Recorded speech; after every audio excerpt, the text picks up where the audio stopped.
Assalamualaikum warahmatullahi wabarakatuh.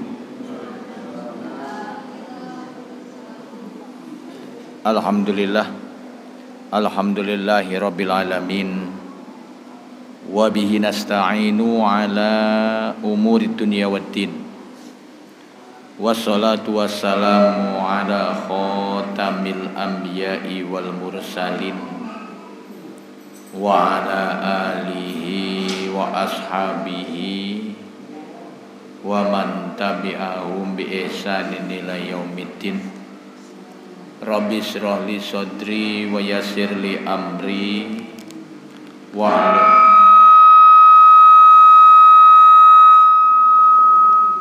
wahlul 'uqdatam min lisani yafqahu qawli.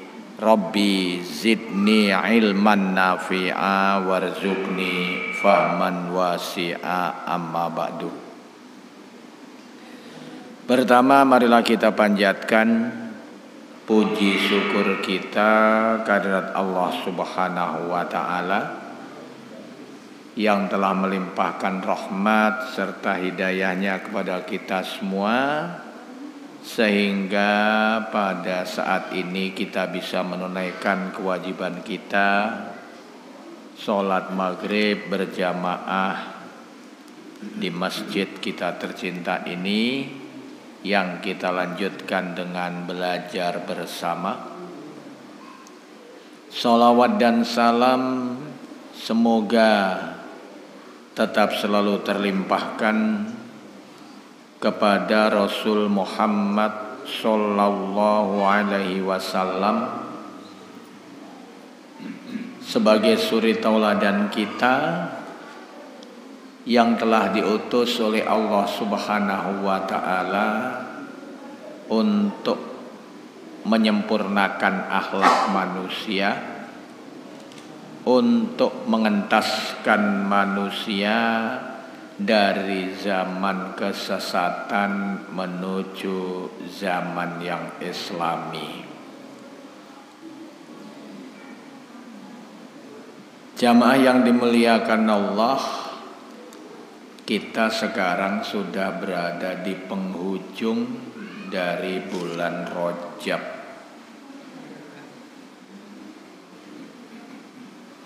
Yang berarti bulan puasa tinggal 1 bulanan lagi, ya, 1 bulan lagi kita akan ketemu dengan bulan puasa. Di bulan Rajab 15 abad yang lalu atau 14 abad lebih yang lalu, ada sebuah peristiwa yang besar, yaitu ketika Rasulullah sallallahu alaihi wasallam diisrokan dan dimi'rajkan oleh Allah Subhanahu wa ta'ala, yang kita kenal dengan Isra dan Mi'raj. Cerita Isra Mi'raj saya kira sudah hafal semuanya. Bagaimana perjalanannya, dengan siapa, apa yang didapatkan. Perintah yang utama jelas, oleh Rasulullah dari Isra Mi'raj, Rasulullah ketemu langsung dengan Allah Subhanahu wa ta'ala, adalah perintah sholat. Itu oleh-oleh yang utama. Perintah sholat yang wajib bagi kita sekarang adalah 5 waktu itu, yang sebetulnya perintah pertamanya bukan 5 waktu, 50. Kita bayangkan, 1 hari kita 24 jam. Kalau kita harus sholat 50 kali dalam sehari, setiap setengah jam sholat, setengah jam sholat lagi. Nah, itu perintah pertamanya 50 waktu. Namun ketika Nabi Muhammad turun, ketemu dengan nabi yang lainnya, Nabi Musa, menegur, "Hai Muhammad, umatmu tuh kecil-kecil. Umatku yang besar-besar aja disuruh sekali aja nggak kuat kok, apalagi umatmu yang kecil-kecil. Sana balik, minta diskon sana. Ya minta keringanan, minta korting." Akhirnya Nabi Muhammad bolak-balik dan pada terakhirnya adalah perintah 5 waktu itu tadi. Tapi 5 waktu itu oleh Allah dinilai sama dengan 50. Nah itu kan enaknya kita. Jadi perintah 5 waktu itu perintahnya langsung Nabi Muhammad diundang menghadap Allah Subhanahu wa taala di Sidratul Muntaha sana. Ya, di Sidratul Muntaha, di situ Allah berdialog langsung dengan Nabi Muhammad, memerintahkan sholat 5 waktu itu. Dan ini adalah sholat ini sesuatu yang pokok dalam ajaran kita, dalam ajaran Islam. Sholat itu adalah sesuatu yang pokok, yang utama. Karena sholat itu adalah yang kelak akan dihitung pertama kali pada diri setiap hamba. Dalam sebuah hadis Rasulullah menyatakan awwalu ma yuhasabu bihil abdu yaumal qiyamati as-sholah. Kelak pada hari kiamat yang akan dihitung pertama kali pada diri seorang hamba adalah sholatnya. Idza soluhat soluha sairu amali. Kalau sholatnya bagus maka semua amalannya juga bagus. Wa idza fasadat fasada sairu amali. Kalau sholatnya rusak maka rusak pula semua amalan-amalannya. Jadi sholat ini mari kita pentingkan. Sholat kita nomor satukan. Jangan dijadikan guyon. Walah sholat kan nomor loro. Lah dilanggar aja boleh. Ya kan ada yang guyonan seperti itu. Ya memang betul sholat nomor 2, nomor 1 syahadat. Dilanggar boleh, langgar bahasa Jawa tapi yaitu musola. Ya siapa bilang dilanggar nggak boleh? Lawang di sawah pun juga boleh. Kullu ardin masjidun, setiap bumi, setiap jengkal bumi itu adalah masjid. Nah ini, jadi jangan dijadikan guyonan seperti itu. Tetap sholat itu adalah yang utama. Ya, sholat itu yang utama. Jangan kita meremehkan yang namanya sholat. Dalam kehidupan sehari-hari ya, kita sering sekali mendengar kata-kata terlambat atau telat gitu ya. Telat atau terlambat itu adalah konotasinya sesuatu yang negatif. Telat bangun, ya, telat makan, sakit mah. Telat, ya semua yang telat jelek-jelek semuanya. Telat itu jelek. Telat datang ke tempat kerja dimarahi oleh atasan. Telat tidur, badan bangunnya loyo semua. Yang penting semua yang telat-telat itu adalah nilainya negatif-negatif semuanya. Tapi sebetulnya ada di sana sesuatu kalau yang telat itu bahayanya lebih besar daripada yang lainnya. Apa itu? Yaitu telat sholat. Telat sholat ini bahayanya besar sekali. Ya, telat sholat ini betul-betul besar.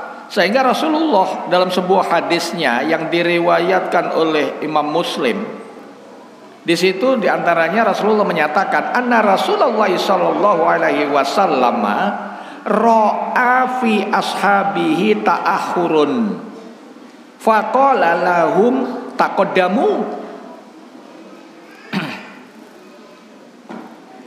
wantamu bi wal yatamu bikum man ba'dakum la yazalu qaumun yata'akhiruna hatta yuakhiruhumullahu suatu saat Rasulullah SAW memperhatikan ada sebagian sahabatnya yang telat datang ke sholat jamaahnya, telat datang ke shaf awal. Maka apa yang disabdakan oleh Rasulullah? Maka Rasulullah bersabda, majulah dan isilah shaf depan, bermakmumlah di belakangku. Jamaah di shaf belakangnya atau berikutnya mengikuti shaf depannya. Orang yang terbiasa telat sholat pasti akan dihukum oleh Allah menjadi telat dalam segala urusannya. Jadi hadis ini menyatakan apa? Hukuman orang yang biasa telat sholat, semua urusannya itu akan ditelatkan oleh Allah Subhanahu wa ta'ala. Jadi sekarang mari introspeksi diri. Kalau kita rezeki kita telat datangnya, seret, kita lihat kita masih sering telat sholat atau tidak. Kalau sehat kita juga telat, sakit lama gak sehat-sehat, introspeksi lagi, sholat kita sering telat atau tidak. Nah ini belum apa, tidak sampai mengerjakan sholat di luar waktunya ini hanya terlambat sholat, telat sholat, takhirus sholat, mengakhir-akhirkan sholat. Itu oleh Allah Subhanahu wa ta'ala sudah dibalas sedemikian rupa ketika di dunia. Urusannya akan diterlambatkan, rezekinya dilambatkan, yang belum menikah jodohnya dilambatkan, yang belum punya anak keturunannya dilambatkan, semuanya serba dilambatkan. Ketika seperti itu, mari kita koreksi diri kita. Lalu ada yang nyeletuk, Pak, saya itu bahkan gak sholat, rezeki saya lancar. Rezeki saya lancar, saya gak sholat, anak saya yo banyak. Nah disitulah yang kemarin kami sampaikan, itu namanya istidraj. Ya, istidraj artinya Allah mengulur-ngulur agar supaya dia nggak sadar kalau memang apa yang ia lakukan itu adalah salah, sehingga merasa apa yang ia lakukan itu benar. Ini loh, Allah sayang sama saya, walaupun saya sering meninggalkan sholat atau terlambat sholat, bahkan saya jamaah selalu masbuk, gak pernah tahu takbiratul ihramnya imam, tapi tetap saja rezeki saya juga lancar. Nah ini istidraj ini namanya. Maka kita jangan merasa oh saya sedang disayang oleh Allah, oh Allah sedang baik hati dengan kita, dengan saya. Oh jangan. Bahkan bahaya sekali ketika seseorang, nah ini juga nggak boleh. Kalau kita sudah bagus sholat kita, kemudian urusan kita lancar-lancar semua, kita juga nggak boleh merasa kalau diri kita ini sudah baik ibadah kita. Bahkan selalu harus ada khauf, ada khosyah, ketakutan. Jangan-jangan di dalam ibadah saya masih ada kekurangan. Jangan-jangan kemudahan yang saya dapatkan ini adalah istidraj. Dengan begitu akhirnya kita selalu mengoreksi kekurangan-kekurangan kita. Ketika kita merasa sudah bagus, maka pintu kebaikan itu sudah tertutup. Diumpamakan ketika kita itu sudah merasa bagus dalam ibadah, dalam ketakwaan kita, sama kita itu dengan botol yang sudah penuh dengan air. Botol penuh dengan air gak bisa lagi diisi. Kalau kita isi, yang terjadi tumpah airnya kemana-mana. Sama ketika kita sudah merasa bagus, ya gak akan meningkat kita. Padahal kekurangan kita ini masih amat sangat banyak sekali. Nah itu setan dalam mengganggu kita, ya, mengganggu kita tentang sholat itu gak langsung.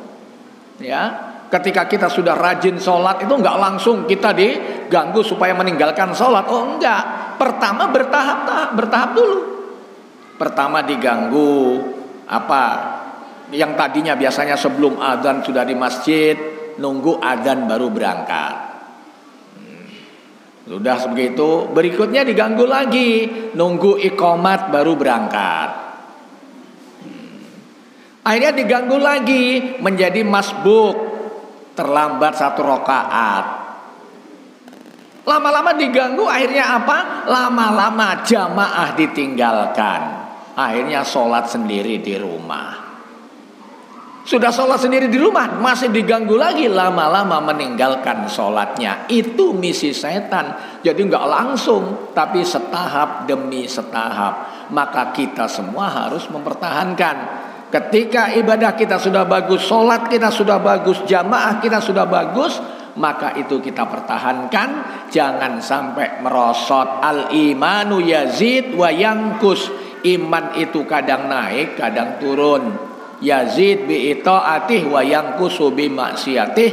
Iman kita naik ketika kita patuh taat kepada Allah, dan iman kita turun ketika kita tidak patuh kepada Allah Subhanahu wa ta'ala.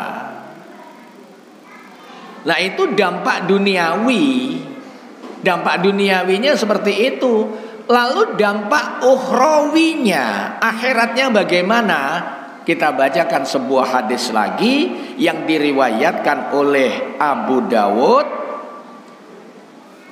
dan dinilai sahih oleh Ibnu Hibban dan Ibnu Huzaimah. Apa hadisnya di situ?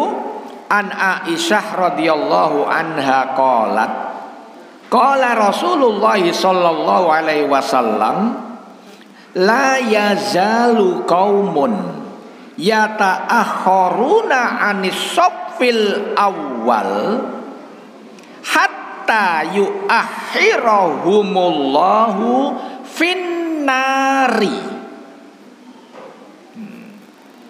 Di situ diriwayatkan dari Aisyah radhiyallahu anha berkata, Rasulullah sallallahu alaihi wasallam bersabda, la yazalu qaumun yata'akhiruna 'anis shaffil awwal, orang-orang yang biasa terlambat, telat dari shaf yang pertama, berarti jamaah ya.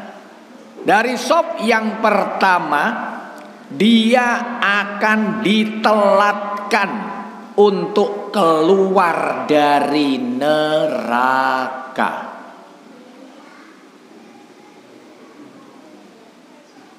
Ya kita sadar kita ini banyak dosa. Kita sadar kita semua bukan yang dijamin Allah masuk surga langsung. Ya kita dosa kita ini banyak banget. Walaupun kita ya tetap aja berharap mudah-mudahan kita termasuk yang langsung dimasukkan surga. Wallahu alam dengan cara apa Allah nanti. Bisa jadi mungkin ternyata ada jihad, kita di sana perang langsung masuk surga, atau yang lain karena banyak di sana penyebab masuk surga tanpa hisab itu kan banyak. Kita berharap itu, tapi kita sadar diri dosa kita ini banyak, kesalahan kita ini banyak. Maka bisa jadi kita ini termasuk yang akan parkir dulu di neraka. Walaupun kita berharap jangan sampai, sebisa mungkin Kita minta sama Allah langsung masuk surga, ya Allah, nggak usah parkir di neraka. Loh, caranya ya terserah Allah, caranya bagaimana. Yang penting kita patuh terus kepada Allah, nanti Allah akan memberi pintu keluar itu. Nah, karena kita sadar seperti itu, ya kita mintanya paling tidak kalau memang masuk neraka, ya paling cepatlah, paling duluan dikeluarkan dari neraka. Nah, sementara yang sering telat soft pertama, di dalam hadis ini dinyatakan yang dilambatkan keluarnya dari neraka. Nah, inilah sholat. Maka kita jangan meremehkan yang namanya sholat. Maka mari sholat kita perbaiki. Hafidhu ala sholawati was sholatil wusta. Begitu Allah berpesan. Jagalah olehmu sholat kamu, khususnya yang 5 waktu itu, wassolatil wusta, dan dikhususkan oleh Allah, dan sholat yang pertengahan. Apa sholat yang pertengahan? Kemarin sudah pernah kita bahas, yaitu sholat asar. Karena sholat asar itu sholat yang paling nanggung waktunya. Ya, saya sendiri merasa itu sholat asar itu paling nanggung waktunya. Habis duhur kita istirahat sebentar, mau langsung pergi ke sawah, masih panas, nunggu agak dingin dikit. Agak dingin dikit berangkat ke sawah, baru nyangkul 1 cangkulan sudah adzan asar. Mau pulang ini baru dapat sedikit, nggak pulang ini sudah adzan. Nah, itu kan yang terjadi. Makanya dikhususkan oleh Allah wassolatil wusta, dan juga sholat yang pertengahan. Maka akhirnya ada sebagian masjid. Nah, kalau di sini saya nggak tahu ada atau tidak. Kalau di daerah barat sana, di Madiun, di mana banyak masjid-masjid, kalau asar sholatnya adzannya diakhirkan. Jam 4 baru adzan. Alasannya apa? Memberi kesempatan yang ke sawah.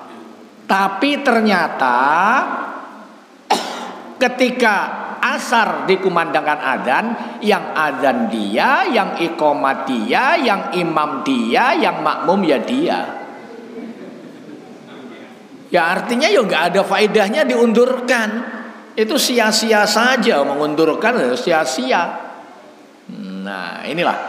Nah ini maka mari sholat kita jaga betul-betul. Usahakan kita lakukan fi awwali waktiha. Karena Rasulullah ketika ditanya ayu amalin ahabbu ilallah, ya Muhammad, pekerjaan apakah yang paling dicintai oleh Allah? Rasulullah menyatakan as-sholatu ala waktiha. Dalam hadis yang lain dinyatakan as-sholatu fi awwali waktiha. Jadi ada 2 hadis itu yang senada, yang satu mengatakan pada waktunya, yang satu mengatakan pada awal waktunya. Nah, ini ya intinya kita jaga sholat kita dan kita usahakan untuk berjamaah. Khususnya kita yang laki-laki, sebaik-baik sholat orang laki-laki itu adalah di Masjidil Jami'. Beda dengan orang perempuan. Kalau orang perempuan paling baik sholat itu adalah di kamarnya sendiri. Jadi beda laki-laki dengan perempuan. Untuk laki-laki di Masjid Jami', summa fi masjid qaumihi, baru yang terakhir itu di rumahnya. Jamaah yang dimuliakan Allah, itu tadi sedikit kita membahas tentang yaitu perintah sholat atau Isra dan Mi'raj.